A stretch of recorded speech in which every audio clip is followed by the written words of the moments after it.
we look at the literature in the field and we see that it was in the late 60s that the academy acknowledged there was an issue of racial and linguistic disparities. There was an article that is widely cited. Lloyd Dunn did the article. However, if you go back to the 1800s, you begin to find records that reflected historical narratives linking disability with second language. And I'm talking about language broadly defined, not only spoken, but also signed language. And also showing evidence that issues of language are closely tied to other key categories. National origin is one of them, immigration. Ethnicity is another one. So these are quotes. I'll let you take a moment to get a sense of what they say as they reflect language use in policy discussions and newspapers about how they made sense of immigrants, for example, in the first one, 1872, that Sue Schweik reported in her book. And the second one on language and race is interesting how the three are connected, the disability, language, and race, referring to deaf people. Oralists associated sign language not with God and nature, nor with the gentility, but with inferior races. Right there, you make the jump from language and disability to races and lower animals. A troubling link between speech and gesture, because you're signing on the one hand, and humanity and lower evolutionary forms on the other. So there are very specific archetypes being projected in this treatment of the topic, out in the open, in newspapers, in policy debates.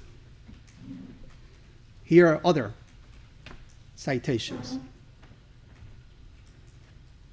Policies for having quotas for immigration, because certain nationalities were just too prone to be mentally defective. That included not only what we hear these days around Mexican and Latin American immigrants, it included Jews and Italians and Irish. They describe Jews in certain ways, as you can see in this quote, connected to mental health and cognitive ability. More recently, in the 90s, there was a piece in the New York Times discovering this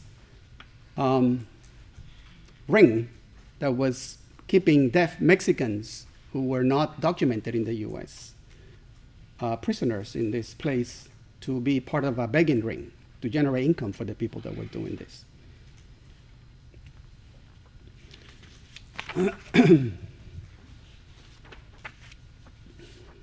So the structural dimension of intersectionality, we're talking about intersectionality here, disability, language, ethnicity, national origin.